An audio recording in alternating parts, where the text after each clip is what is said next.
યુગ શક્તિ ગાયત્રી, સપ્ટેમ્બર 1977। ઊંઘ શા માટે? મનુષ્યએ સુખી સ્વસ્થ જીવન જીવવા માટે જેમ ભોજન, વસ્ત્ર તેમજ બીજી જરૂરી વાતોની જરૂર રહે છે, એ જ પ્રમાણે ઊંઘ પણ જરૂરી છે।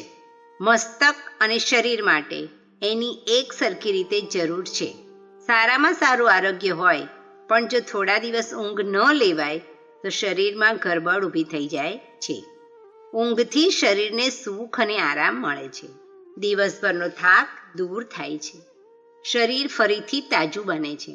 આસપાસના વાતાવરણ પ્રત્યે જાગૃતતા તેમજ બાહ્યાચારમાં ધીરે ધીરે મંદ થવાની અવસ્થાને ઊંઘ કહે છે। મૂર્છાવસ્થા અને નિંદ્રાવસ્થામાં ફેર છે। મૂર્છિત મનુષ્ય થોડીક વાર પછીથી ભાનમાં આવે છે। જો એને હલાવીએ બોલાવીએ તો પણ ભાનમાં આવતો નથી। આંખો પણ ઉઘાડતો નથી। એનો શ્વાસ ચાલુ રહે છે, પરંતુ નિંદ્રાવસ્થામાં પડેલા મનુષ્યને હલાવવામાં આવે, બોલાવવામાં આવે તો તે તરત જ જાગીને ઉઠીને બેઠો થઈ જાય છે, પણ ધીમો અવાજ એના પર અસર કરતો નથી। કોને કેટલી ઊંઘ લેવી જોઈએ એ જાણવું જરૂરી છે। વધુ શારીરિક મહેનત કરનારને વધુમાં વધુ 8 કલાક ઊંઘ લેવી જરૂરી છે। એવા લોકોએ રાત્રે 9 વાગે સૂઈ જવું જોઈએ। વેપારી, સાહિત્યકાર તેમજ બીજા બુદ્ધિજીવીઓ કે જેમને માનસિક કામો વધુ કરવા પડે છે, એમને મગજને પૂરેપૂરો આરામ આપવાની જરૂર છે। એમને મોડામાં મોડું 10 વાગે સૂઈ જવું જોઈએ।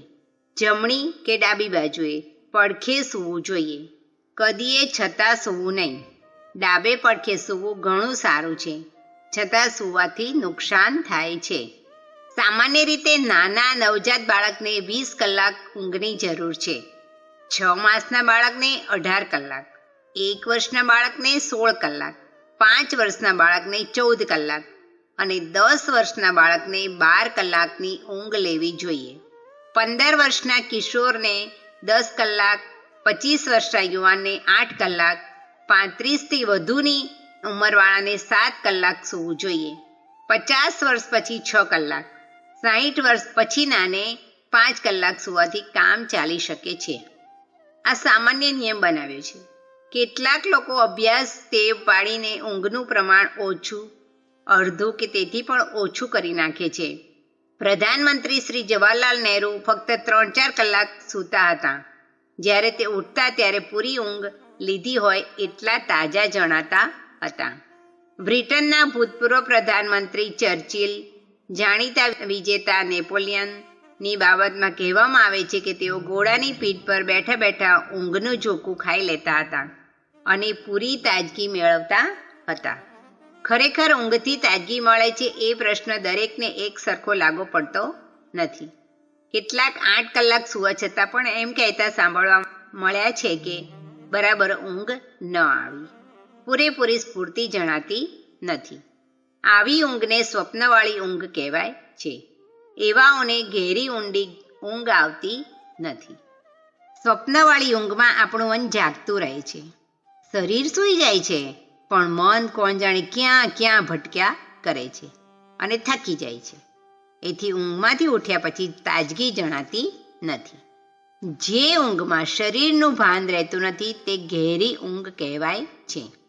આવી ઊંઘ 1-2 કલાક આવે તો પણ ઘણું સારું રહે છે। વધુ સૂવાથી આળસ આવે છે, માટે રાત્રે વહેલા સૂઈ જવું અને સૂર્યોદય પહેલા 2 કલાકે ઉઠી જવું જોઈએ। એનાથી શરીરનું આરોગ્ય સારું રહે છે।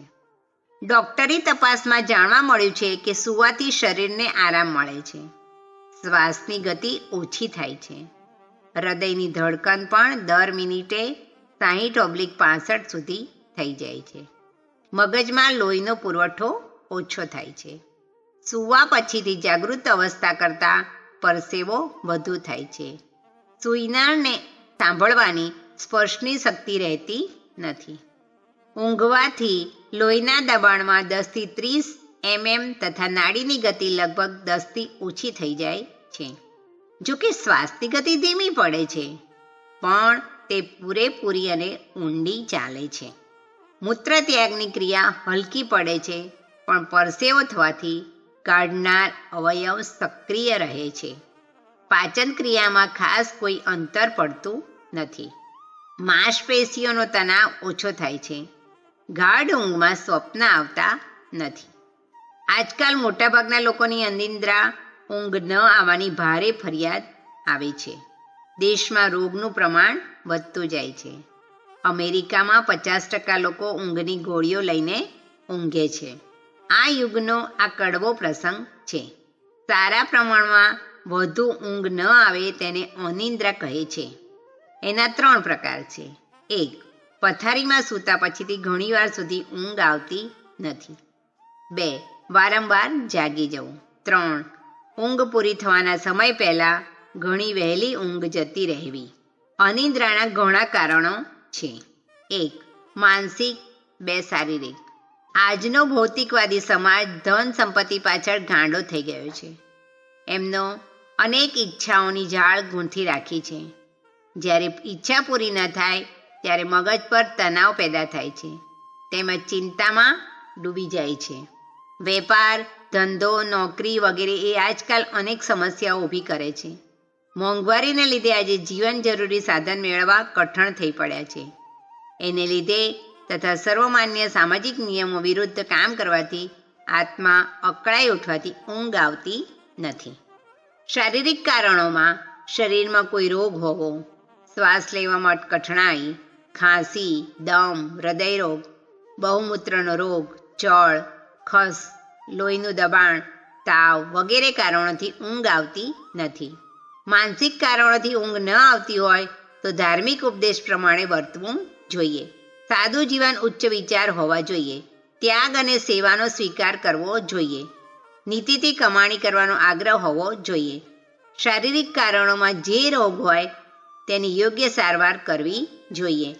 ખાનપાન માટે સંયમ રાખવો જોઈએ. નીચે કેટલાક નિયમો આપવામાં આવે છે, એનો અમલ કરવો ઉચિત ગણાશે. 1. અડધી રાત પહેલાં સૂઈ જવું જોઈએ. મધરાત પહેલાંની ઊંઘથી વધુ સ્ફૂર્તિ મળે છે. 2. સૂતા પહેલાં 2.5 કલાક વહેલું ભોજન કરવું જોઈએ. 3. રાત્રે હલકું ભોજન લેવું, ગળ્યું ખાવું નહીં.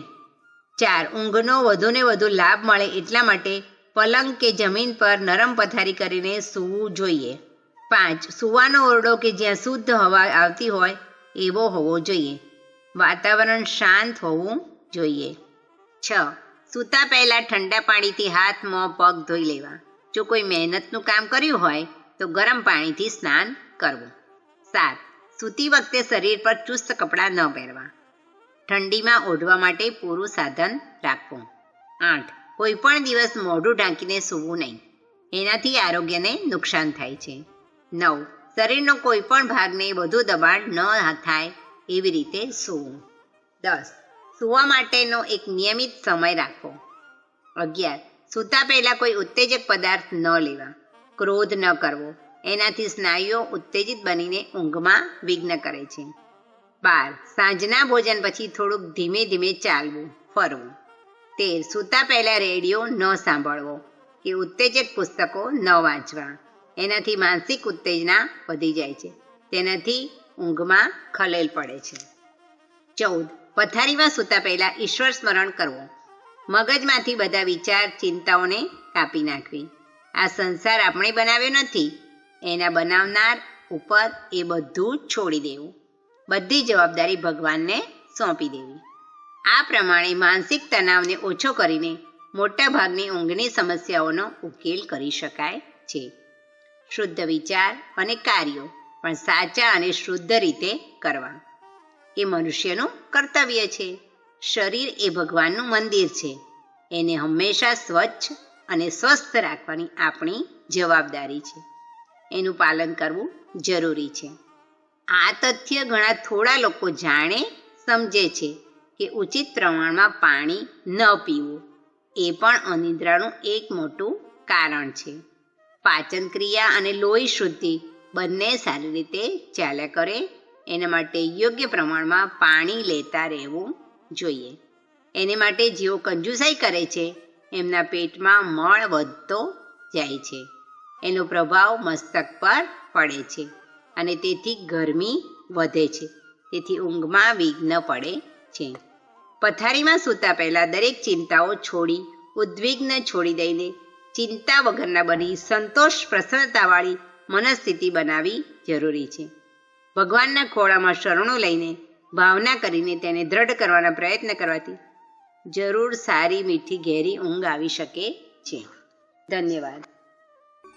શાંતિકુંજ વિડિયો ગુજરાતી યુટ્યુબ ચેનલને સબસ્ક્રાઈબ કરો તથા બાકીના વિડીયોઝનો લાભ લેવા માટે બેલ આઇકન જરૂર દબાવો. ધન્યવાદ.